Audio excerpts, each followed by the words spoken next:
서영기 의원 질의하세요. 정리를 해주세요. 정청래 의원님도 분명히 얘기하셨어요. 아까 윤석열 내란 수계라고 했어요. 단정적으로. 단정적이죠. 그게 그러면 윤석열이 내란 수계가 뭐예요? 사법부에서 여기 윤석열은 뭡니까? 아니 지금도 윤석열은 자, 서영기 의원 질의하세요. 서영기 의원님 질의하세요. 어차피 방송에 안 나가는 쓸데없는 소리예요. 자, 발언하세요. 적어도 현재 대통령 지위를 박균택 의원님 상대하지 마세요. 그게 바로 내란 선전이요. 이건태 의원님, 이건태 의원님, 윤석열이가 내란 이건태 이제 의원님, 좀 조용히 하세요. 아니 개인을 체포하려고. 이건태 의원님, 체포하려고. 이건태 의원님, 내란 수계가 뭐야?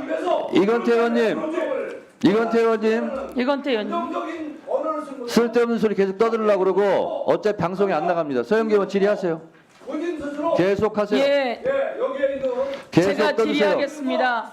정청래 의원 국민 여러분, 우리 국회법에 윤석열이 비상계엄을 선포했고 그리고 내란을 주도했어요. 그런데 송석준 의원이 저기 앉아서 윤석열을 옹호하고 있어요. 송석준 의원이 저기 앉아서 저 목소리로 윤석열이 내란 수계가 아니랍니다. 여러분, 저렇게 말하는 송석준 의원 이야기 귀 기울이신 다음에 꼭 심판해 주십시오. 자, 서영기 의원님 잠깐 발언 중지하시고, 송석준 의원은 계속 질서를 어지럽혔기 때문에 145조 1항에서 1차 경고합니다. 듣지 않으면 퇴장시키겠습니다. 자, 계속 발언하세요. 못하겠습니다. 자, 서영기 의원 질의하세요. 비상계엄 사태 원인 사초한 원인이 바로 울산. 자, 이제 제가 질의하겠습니다. 여기서 반성하셔야 돼요. 질의하세요. 자, 왜 반성했어요?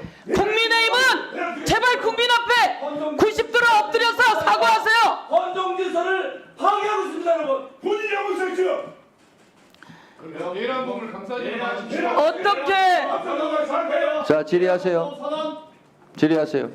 정말 가슴이 아픕니다. 대한민국의 내란의 수계를 국민의힘이 전부 다 감싸고 있습니다. 내란 비상계엄을 선포하던 날 국민의힘은 집단으로 들어오지 않았습니다. 추경호라고 하는 원내대표가 밖에 당사에 모이게 했습니다.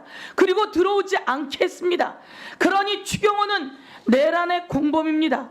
그것을 알고 있던 국민의힘 국회의원들이 들어오지 않고 비상계엄 해제를 하지 않으려고 했던 것도 당연히 비상계엄 내란의 공범임을 밝혀둡니다. 김석호 법무부 차관, 네.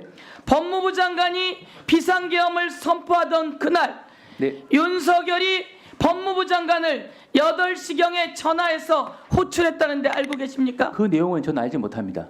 국민 여러분, 법무부 장관도 그래서 공범이라는 겁니다. 12월 3일 비상계엄을 선포하던 날 법무부 장관은 이 자리에 와서 아무것도 모르는 것처럼 이야기했어요. 아무것도 모르는 것처럼 이야기했어요. 그런데 지금 밝혀지게 된 것은 12월 3일 8시경 부부 모임을 하고 있는 박성재에게 전화해서 대통령이 용산으로 들어오라고 했다는 겁니다. 그래서 8시 반에 박성재와 윤석열이 만났다는 겁니다. 도대체 무슨 얘기를 한 겁니까? 그리고 제가 법무부 차관에게 요구합니다. 그날 법무부 장관은 무슨 내용을 가지고 왔고 무슨 내용으로 여러분을 소집해서 법무부 회의를 했는지 그 내용을 제출해야 합니다. 그날 온 법무부 관계자들에게 어떤 지시를 했는지 어떤 회의를 했는지 여러분은 그것을 제출해야 합니다. 두 번째, 정말 깜짝 놀랄 일입니다. 아주 깜짝 놀랄 일은 여인영 방첩사령관이 정성우 1처장에게 이렇게 이야기했다는 거 아닙니까? 법원행정처장님도 헌법재판소 사무처장님도 좀 들어봐 주세요. 이 비상계엄이 선포됐고 국정원과 검찰이 올 것이다. 중요한 것은 검찰이 할 것이다. 그러니 너희들은 검찰을 지원해라. 도대체 이건 무슨 말입니까? 그동안 법무부, 검찰 마치 압수수색, 체포해가면서 검찰이 하지 않아야 될 영역까지 넘나들었는데 끝내는 제보가 나온 거예요. 여인영 방첩사령관이 정성호 1차장에게 검찰이 올 거고 너희들은 검찰을 지원하면 된다. 도대체 윤석열은 검찰에게 무슨 지시를 한 겁니까? 국정원 1차장이 고백을 했습니다.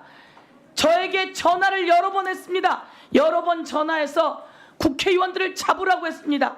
한동훈을 잡아들이고 이재명을 잡아들이고 그리고 김명수도 잡아들이고 그리고 또 누구를 잡아들이라고 했습니까? 그 다음에 나온 거지만 김동현 판사를 잡아들이라고 했습니다. 헌법재판소 사무처장님, 김동현은 누구길래 잡아들이라고 한 겁니까? 제가 알고 있지는 못하는데요. 김동현이 누구입니까? 이재명도 알겠고 한동훈도 알겠고 김명수도 알겠고 우원식도 알겠고 우리가 알만한 사람은 아는데 김동현은 누굽니까? 법원행정처장님, 김동현은 누구입니까? 재판장으로 알고 있습니다. 이재명 대표, 누구 재판장이었습니까? 이재명 대표 관련 사건 중에 한 사건. 이재명 대표 관련해 무죄를 내린 사람이 김동현이었습니다. 김동현을 잡아들이라고 했습니다. 이게 말이 됩니까? 사진, 내란의 공범들 사진 한번 띄워봐 주세요. 대한민국이 이렇게 심각하게 되었습니다. 이 중요한 대한민국의 나라를 지킬 사람들이 구속되었습니다. 이 내란의 공범 사진도입니다. 온갖 국방부 사령관들은 다 구속되고 다 내란의 공범이고 그 정점에 윤석열이 있고 국무총리부터 국무위원들까지 내란 비상계엄을 심의했습니다.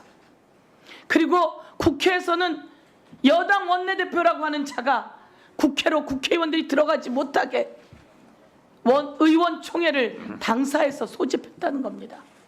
이게 대한민국 말이 되는 겁니까? 특수임무단은 총을 들고 국회에 들어왔고 707 방첩사령관은 저 성관이에 총을 들고 갔고 총알을 가지고 갔고 이게 이완규 법제처장, 이게 있을 수 있는 일입니까? 법적으로 문제 있습니다.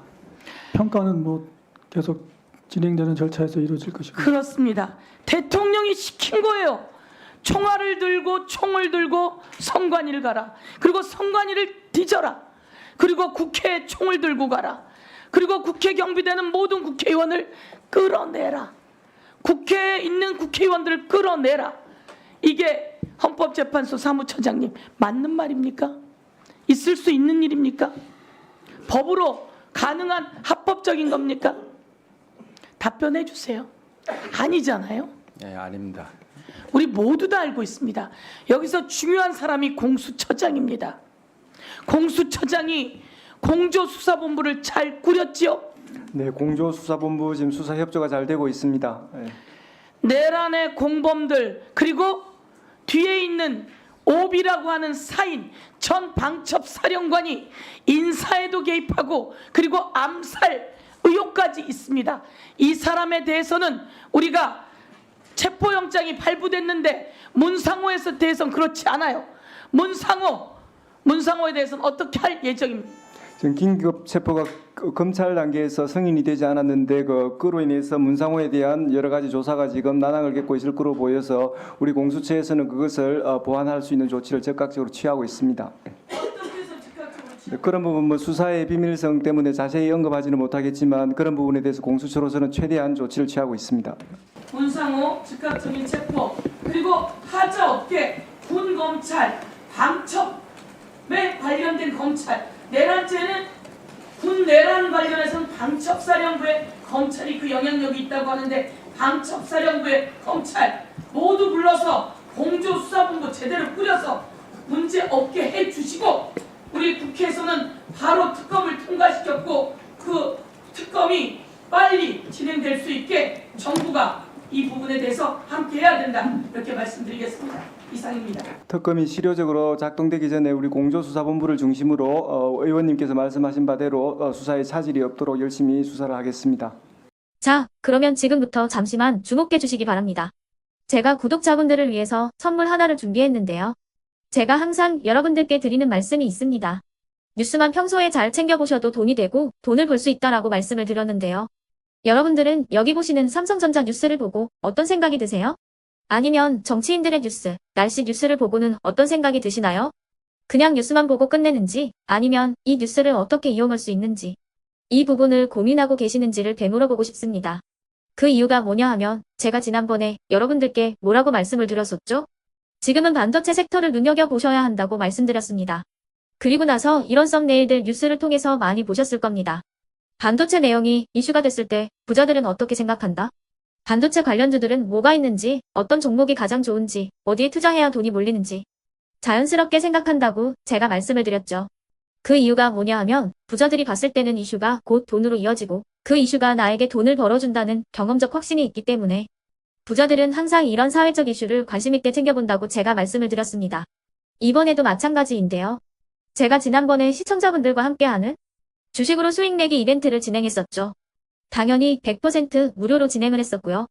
여기 보시면 아시겠지만 제가 지난번에도 구독이라고 보내주신 모든 시청자분들께 반도체 관련주 중에 가장 크게 급등할 딱 한 종목, 많은 종목도 아니라 한미반도체 한 종목을 여러분들께 추천드렸어요.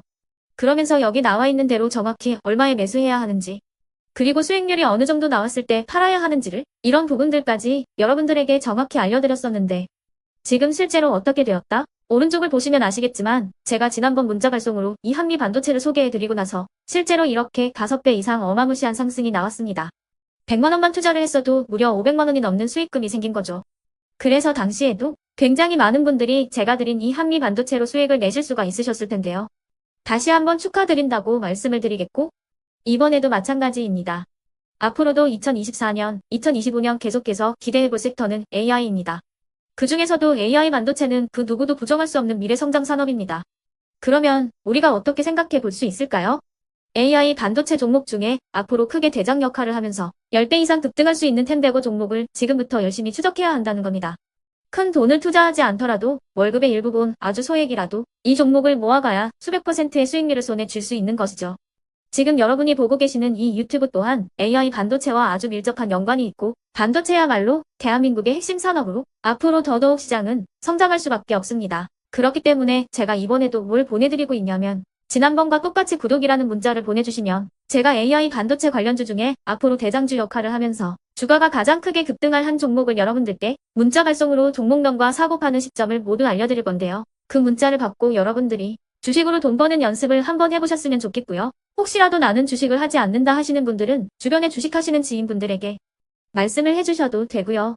아니면 연세가 있으셔서 투자가 어렵다 하시는 분들은 이 종목을 자녀분들에게 한번 사봐라. 이걸로 한번 수익을 내봐라. 이렇게 조언을 해주실 수도 있는 거겠죠.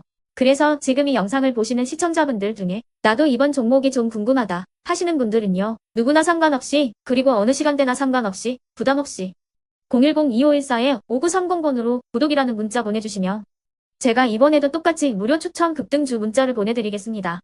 이해되시겠죠? 제 번호 010-2514-5930번으로 구독이라는 문자 보내주시면 여러분들이 직접 이슈를 통해서 돈 버는 연습을 해보실 수가 있는 거고 제가 돈을 받는 것도 아니고 투자를 대신해 드리는 것도 아니기 때문에 부담 없이 신청해 주시면 되는 겁니다. 그리고 수익이 나면 저는 다른 것은 하나도 바라지 않습니다. 제 채널에 구독, 좋아요 한 번씩만 눌러주시라 이렇게 다시 한번 말씀을 드리겠습니다.